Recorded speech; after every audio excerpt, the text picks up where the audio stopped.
Não há nenhuma equiparação de crime cometido contra a vida com crime cometido contra o patrimônio. O aumento de pena é um caminho, sim. Aumentar penas, principalmente para pobres. Você não chegar até aqui para defender bandido. Aqui é, na verdade, um jogo de cena. Eles acham que você é vítima da sociedade. Justiça e vingança não são a mesma coisa. A impunidade é a mãe da reincidência. O sistema penitenciário, que é medieval apodrecido.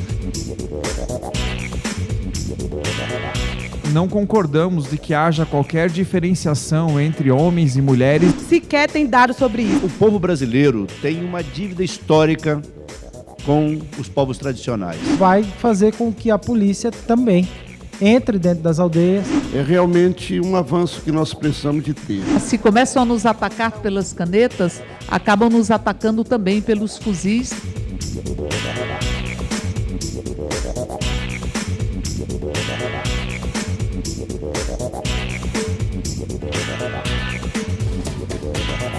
Com a semana encurtada pelo feriado de finados na quinta-feira, os trabalhos do plenário começaram na segunda com a aprovação de 4 projetos, o que permite uso de grampo galvanizado em embalagem de alimento com regulamentação do Inmetro, a criação do Dia de Conscientização da Fibrodisplasia Ossificante Progressiva e da Política Nacional para Pessoas com Transtorno do Espectro de Hipermobilidade e a prioridade de tramitação de processos civis envolvendo pessoas com deficiência, doença rara, crônica ou degenerativa. Todas pautas de consenso. O único debate que se ensaiou na tribuna foi na votação do regime de urgência a propostas da bancada feminina por ocasião do Outubro Rosa, especificamente na análise da urgência ao projeto que trata da situação da mulher indígena no âmbito da legislação de enfrentamento à violência. Aprovada a urgência, agora o mérito da matéria está pronto para ser votado e pode entrar na pauta do plenário a qualquer momento. Eu quero parabenizar a iniciativa do projeto, porque a inserção dentro da comunidade indígena, no sentido de que as mulheres possam encontrar guarida quando agredidas pelos seus maridos, mesmo que índios, é realmente um avanço que nós precisamos de ter. Nós não concordamos de que haja qualquer diferenciação entre homens e mulheres e muito menos entre as próprias mulheres. Acreditamos que as mulheres indígenas, as mulheres negras, as brancas e todas as mulheres, as deficientes ou não, devem ter igualdade de condições sempre, respeitando o princípio constitucional da isonomia. Esse projeto de lei é substancial para a gente combater a violência, não somente nos territórios indígenas, mas para pensar em parceria com a educação, para romper, sobretudo, porque nós passamos nos últimos anos o que aconteceu com Maria Clara Caripuna, que foi estrupada. Hoje, se for comparar a média geral do combate à violência nos territórios indígenas, sequer tem dados sobre isso. O povo brasileiro tem uma dívida histórica com os povos tradicionais, uma dívida histórica, e especialmente com as mulheres indígenas. Então, deputada Célia, a votação da urgência dessa matéria e depois a votação desse projeto é muito importante para nós repararmos tanto ataque, tanta violência contra os povos tradicionais, especialmente contra os povos originários. Eu acredito que esse projeto vai poder fazer com que a polícia agora entre dentro das aldeias para fazer a apuração desses inúmeros casos que são suspeitos e não podem ser acusados porque a própria aldeia tem as suas particularidades, mas a partir dessa lei poderemos investigar.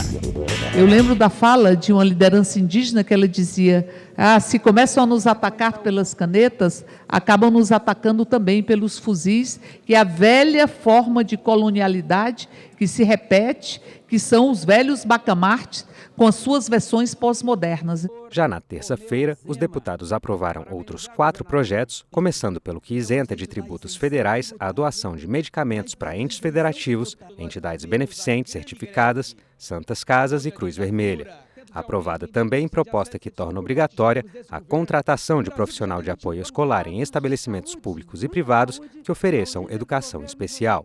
Entre as funções desempenhadas por este profissional, Se destaca o auxílio a estudantes com deficiência em atividades de alimentação, higiene e locomoção. A atuação desses profissionais se dará a partir da definição das necessidades específicas de cada aluno, juntamente com a elaboração pela escola, pois os responsáveis e profissionais da saúde, pais ou responsáveis e profissionais da saúde, de um plano individual de apoio escolar, PIAE, a ser atualizado periodicamente a partir das necessidades e progressos do aluno. No texto que está colocado, há uma abertura para a atividade multiprofissional, que há uma preocupação por parte de coletivos, movimento de garantias dos direitos de pessoas com deficiência, que nesse ponto haja a inclusão da saúde dentro da educação a partir desse texto, que não atende parte dos coletivos e movimentos. Todos nós precisamos apenas de uma oportunidade. A retirada desses profissionais de sala de aula é o mesmo que condenar essas crianças à perda de uma oportunidade de se desenvolver. E é por essa razão que essas crianças, quando adultas, não conseguem chegar ao mercado de trabalho. Um lema das pessoas com deficiência nos seus movimentos é nada sobre nós sem nós. E reconheço aqui que no bom trabalho do deputado Gaia, esse movimento, inclusive da base das famílias das pessoas com deficiência, foi acolhido. Pela defesa da matéria, mesmo que gere algum custo, mas o benefício disso acaba sendo muito maior, muito mais compensador do que alguma despesa que possamos ter de contratar algum profissional em alguma escola. A Câmara aprovou também o projeto de lei que cria a Política Nacional de Assistência Estudantil, que visa garantir condições de permanência a estudantes do ensino superior e da educação profissional, científica e tecnológica pública federal. Pelo texto da relatora, deputada Alice Portugal, do PCdoB da Bahia, a política vai abranger diversos programas, incluindo o benefício de permanência na educação superior, destinado a estudantes de baixa renda. Eu não entendo nesta casa como é que as pessoas podem questionar projeto como esse que vem ajudar pessoas que necessitam. Muitas vezes o aluno passa fome ao sair para a universidade ou para a escola, porque não tem recurso para fazer uma refeição ou comprar pelo menos um lanche. O direito que está sendo criado aqui é gigantesco. São 11 direitos, desde moradia estudantil, alimentação, transporte gratuito. E eu, quando eu leio transporte gratuito, eu fico pensando, quem é que vai oferecer o transporte gratuito? Que veículo é esse que é de graça? Que combustível é esse que é de graça? Na UFO, minha universidade, por exemplo, a universidade recarrega no cartão do Vale Transporte, lá do estudante. Tem uma parceria da universidade com a empresa prestadora de serviço. Então é assim que é pago. Nós queremos cada vez mais que a universidade e que o Estado possa acompanhar a entrada e a permanência dos estudantes. É uma crueldade a gente garantir apenas a entrada. Nós temos que garantir condições objetivas, concretas, do estudante pobre, de escola pública, de baixa renda, permanecer na universidade.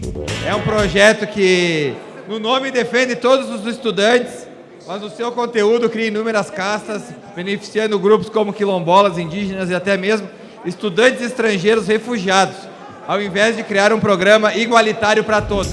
Nós botamos o pobre, Alice, dentro da universidade. Nós botamos estudantes que não têm dinheiro para pagar comida, para pagar transporte, para pagar moradia. Eles não se conformam, é ver pobre na universidade. Porque para eles, a universidade é só para ter acesso os filhos da elite desse país. Digo à esquerda, que diz que a direita não quer que pobres estudem. Isso é um grande absurdo. Isso é um desaforo. Eu falo e comprovo. Eu sou direita, me dei muito bem na vida e meus filhos proibi que fizessem vestibular em faculdade pública, porque eu tenho condições de sobra de pagar. E abrir espaço para quem não tem condições. Que a universidade se pinte de povo. Essa é o lema desde quando eu era do movimento estudantil, deputado Sóstenes. E isso significa garantir acesso, e aí nós temos a lei de cotas e uma série de outras iniciativas, mas significa também permanência. Existem pessoas pobres que entraram na faculdade, numa faculdade de medicina, numa universidade pública, que o curso é integral e a pessoa nem pode trabalhar em outro lugar e não lhe sobra alternativa a não ser ficar na faculdade. Houve aqui uma discussão ampla entre os deputados, se encontrou o máximo de acordo possível. Essa é uma matéria muito importante. Falar de educação nesse país é uma obrigação de todos nós. É bom que o estudante brasileiro saiba, há um grupo de deputados neste momento no Brasil, no atual Congresso Nacional, que é contrário a que os pobres estudem. Há um grupo de deputados que vai votar contra esse projeto, que não quer entender que o direito à educação é um direito de todos. Estudante pobre que vai para a universidade precisa de moradia, precisa de acesso a livro didático, a material didático, precisa de acesso a transporte, precisa de acesso, inclusive, à assistência à saúde. Esse é um programa que é robusto, porque ele impede a evasão do ensino superior e do ensino técnico e tecnológico, que nesses últimos anos foi gigantesca no Brasil. A assistência estudantil não é uma dádiva, não é garantir nenhum tipo de donativo com dinheiro alheio. É o Estado brasileiro provendo os desprovidos para permanecerem na instituição pública mantida pelos impostos. Para que essa política tão importante seja desenvolvida, é fundamental ter recursos financeiros. É fundamental acabar com a lógica do arcabouço fiscal que congela os investimentos nas áreas sociais para seguir financiando os parasitas do sistema financeiro. Mas o grande debate que fechou a semana de votações no plenário foi em torno da aprovação da proposta que aumenta as penas para crimes como furto, roubo, receptação, latrocínio e outros. A pena de furto passa de 1 a 4 para 2 a 6 anos de reclusão. No caso de furto de celular ou dispositivo eletrônico, a pena é de 4 a 10 anos. Para o crime de roubo, a pena, que hoje é de 4 a 10 anos, passa para 6 a 10 anos, com aumento de 1/3 em 2 novas situações: roubo de dispositivo eletrônico ou de equipamento ligado a serviços públicos. Já para o latrocínio, que é o roubo seguido de morte, a pena passa de 20 a 30 para 24 a 30 anos de reclusão. Todas as propostas agora seguem para o Senado. E aqui o que se quer? Aumentar o encarceramento. Aumentar o encarceramento. É a única resposta que alguns conseguem dar, aumentar as penas, mas não trabalhar com a resolutividade, porque se resolve muitos poucos crimes no Brasil, só 37% dos homicídios, por exemplo, se transformam em processo. Nós precisamos sim combater a impunidade. A impunidade é a mãe da reincidência e a reincidência é o combustível da violência. Só quem já teve um ente querido, próximo, morto, assassinado por uma pessoa que foi roubar um celular e tênis, sabe que com certeza esse crime é danoso, é gravoso. Não há, nas ciências criminais, não há dados que comprovam que o aumento das penas vai resolver o problema da violência. Nesse caso específico, por isso, nosso encaminhamento contra esta matéria, exatamente porque há aqui uma equiparação de crimes contra o patrimônio com crimes contra a vida. Latrocínio, além de ser um crime contra o patrimônio, também é um crime contra a vida. É quando você rouba uma pessoa e mata depois. É aí que há aumento de pena. Não há nenhuma equiparação de crime cometido contra a vida com crime cometido contra o patrimônio. Nós entendemos que, na verdade, o projeto prevê, e o deputado Kim, todo o respeito que eu tenho a ele, está equivocado. O que o projeto prevê é aumentar penas, principalmente para pobres. Aqui esse discurso de que aumentar a pena de crime de furto e de roubo só atinge a pobreza. Quem tem sido atingido diariamente pela prática de crimes violentos é a grande parcela da população pobre que vive sem segurança.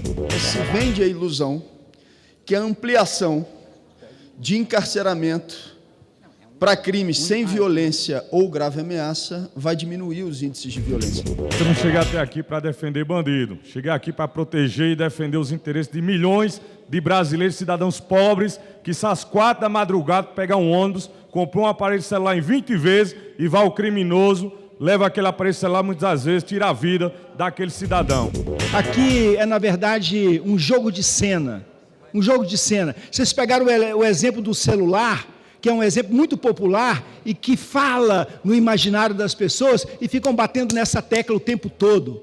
Mas vocês não estão preocupados com o combate à corrupção, não. 23 horas e 11 minutos. E eles estão defendendo o bandido. Eles não querem aumentar as penas dos crimes de roubo, furto, latrocínio. Então você, trabalhador, que daqui a pouco, daqui umas 6 horas, vai trabalhar, vai estar no ponto de ônibus, aí vem um criminoso, rouba seu celular, e o PT, o PSOL, PCdoB, eles não querem que esse bandido tenha uma pena aumentada. Eles acham que você é vítima da sociedade. Justiça e vingança não são a mesma coisa. Não são a mesma coisa. Pessoas que cometem delitos e crimes devem ser responsabilizados pelos delitos e crimes que cometem na proporção dos delitos e crimes que cometem.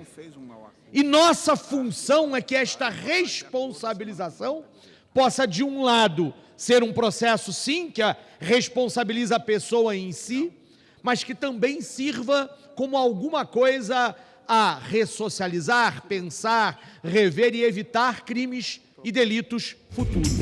Eu acho que vale a discussão se só o aumento de pena resolve. Eu acredito que não é só o aumento de pena, tem também a questão da educação, tem outras questões, sim, de reinclusão, tem a questão dos presídios, mas o aumento de pena é um caminho, sim. Isso não resolve minimamente o problema da violência no Brasil, que tem, sim, raízes sociais, educacionais, e o sistema penitenciário, que é medieval, apodrecido, e é uma escola superior de criminalidade, com a conivência das autoridades, essas sim, ao longo da história, vivendo na impunidade total.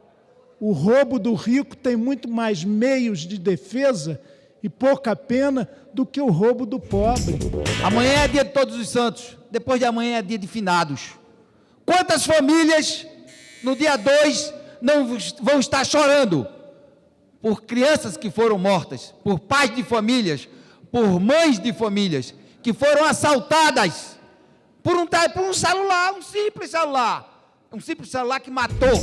A aprovação dessa matéria vai fazer com que penas de furto, como um furto de celular, seja maior, bem maior, do que a pena, por exemplo, de lesão corporal gravíssima. 10 anos para furto de celular, 8 anos para lesão corporal gravíssima.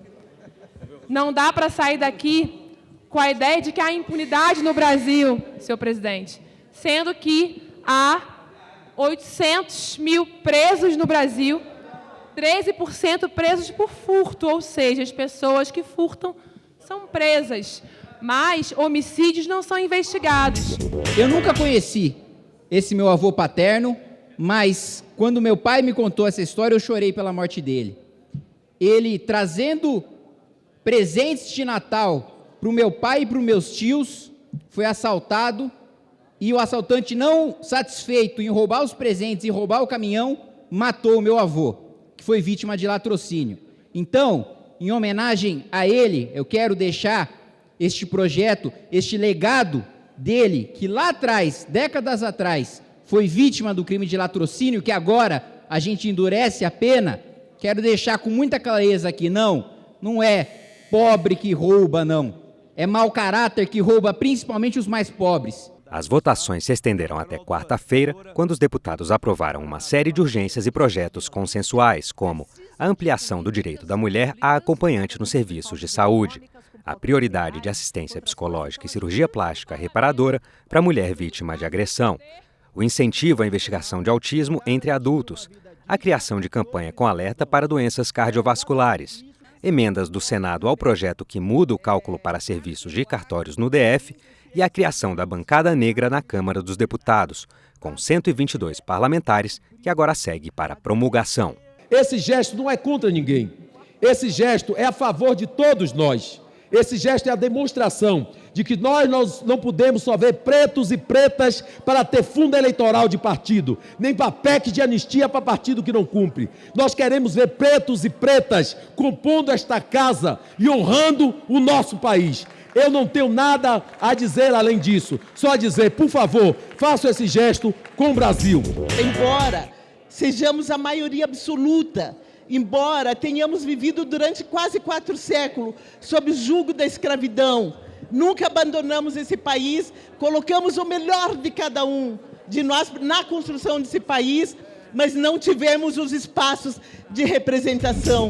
Reconhecer a bancada negra, reconhecer que aqui existem parlamentares que são essa minoria política e que regulamentar essa bancada é fundamental para que a gente tenha avanços necessários para essa maioria da população brasileira, é algo urgente, é algo que toda essa Câmara tem que estar aplaudindo e comemorando. Acho que nós precisamos sim, meu amigo e irmão deputado Damião Feliciano, precisamos sim de medidas afirmativas, Brito.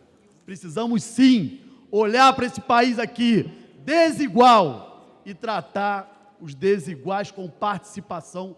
Por isso, vocês estão de parabéns e contam com o nosso apoio integral do nosso bloco, presidente. A nossa luta antirracista, ela é capaz de contagiar colegas não negros para entender que o racismo precisa ser combatido todos os dias e que nós estamos aqui com a força e a luta porque acreditamos que a verdadeira democracia é aquela que inclui, é aquela que pertence, é aquela que não nos dão voz e, principalmente, a força da nossa ancestralidade.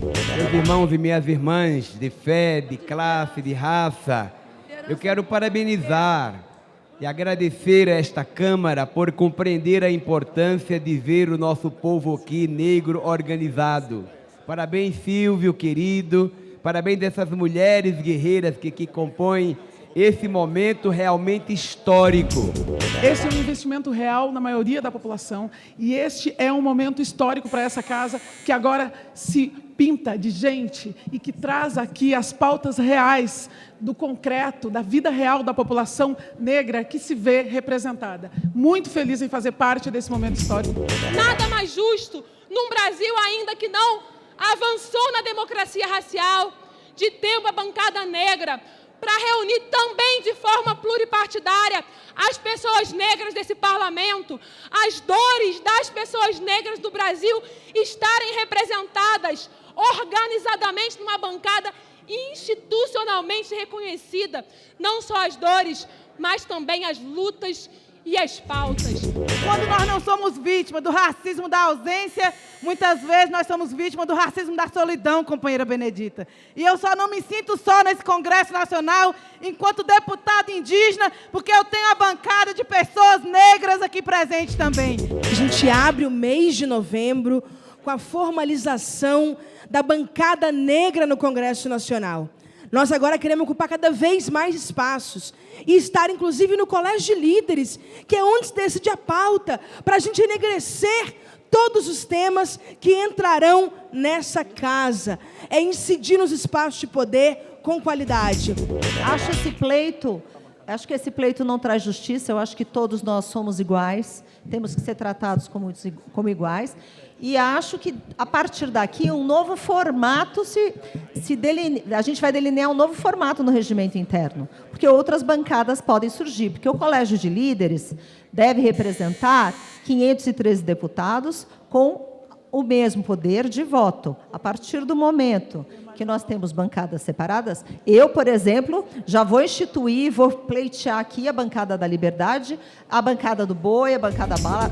Viver 81 anos e ter dedicado a maior parte da minha vida política Nesse momento, eu me sinto recompensada. Eu agora tenho uma bancada. Eu agora tenho uma frente que vai dar continuidade a uma luta de séculos e séculos. Temas de interesse nacional, debates em plenário, as reações e propostas dos deputados, fatos e opiniões. É preciso entender que é a maior causa de morte das mulheres, o câncer de mama, e que é preciso ter um diagnóstico precoce, é preciso ter tratamento, navegação, e é preciso assegurar que haja a restauração da mama quando a mama é retirada em função do câncer.